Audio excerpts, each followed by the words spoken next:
याच्यामध्ये ज्या पेशांमधून त्या आल्या आणि जे त्यांची आवड होती आणि त्याच्यातूनच त्या एवढं करू शकल्या. आणि महत्त्वाचं म्हणजे स्नेहलनी अगदी आपल्याला ती यांचं मिळणं म्हणजे तिनं शिकवणंही महत्त्वाचं.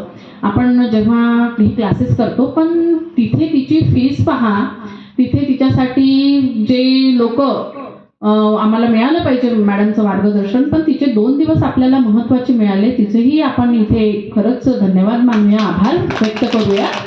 कारण तिने आपल्याला 2-3 दिवस आणि तिच्या चेहऱ्यावरची ती सात्विकता आणि मग आपण म्हणतो ना की जी अनुवंशिकता खरंच येते. तर मला बरेचदा तिथून तिला पाहिल्यानंतर जयाताईचा भास तिच्यामध्ये थोडंसं आपल्याला दिसतो की खरंच ती बोलताना आता ती अशी असेल का, ती अशी होती का तिच्या याच्यामध्ये, तीही त्या फील्डची आणि ॲटोमॅटिकली तिच्यामध्ये. म्हणून हे आपण जर आपण करत राहू आणि सांगत राहू तर ते तेवढं आपण करू शकतो.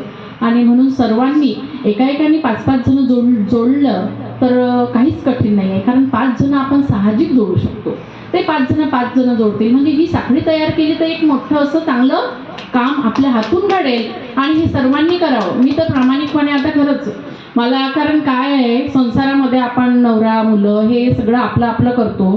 तो किती म्हणजे कोणाचाही नवरा असेल, कोणाचाही मुलगा असेल, मुलगी असेल, जेव्हा आपली गरज भासते तेव्हा आई असते. मग थोडंसं अंतर ते कमी होते, आपणही ते समजू शकतो. प्रत्येकाच्या आयुष्यामध्ये तो तसे दिवस येतात.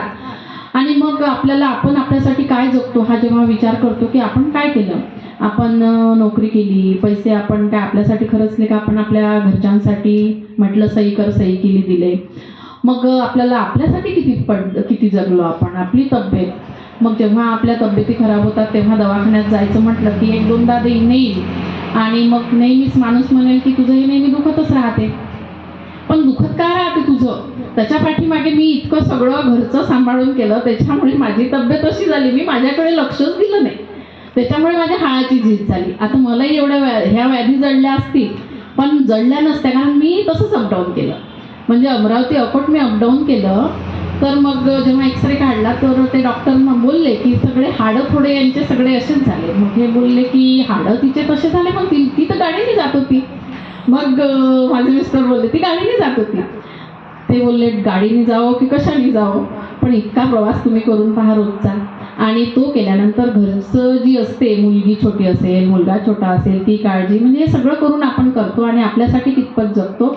म्हणून हे जे आयुष्य आहे आपण सर्वांसाठी केलं, आता आपल्यासाठी जगायचं आणि इतरांना त्याचा कसा फायदा होईल हे मात्र आपण नक्कीच करू शकतो. आणि मगच आपल्या आयुष्यामध्ये जे काही आपल्याला एवढं छान आयुष्य दिलं कुठेतरी सार्थक झालं असं वाटेल. आणि त्या पद्धतीने मी करण्याचा प्रयत्न करेल इतकं सांगते, आश्वासन देते आणि माझ्या शब्दांना मी विराम देते. धन्यवाद.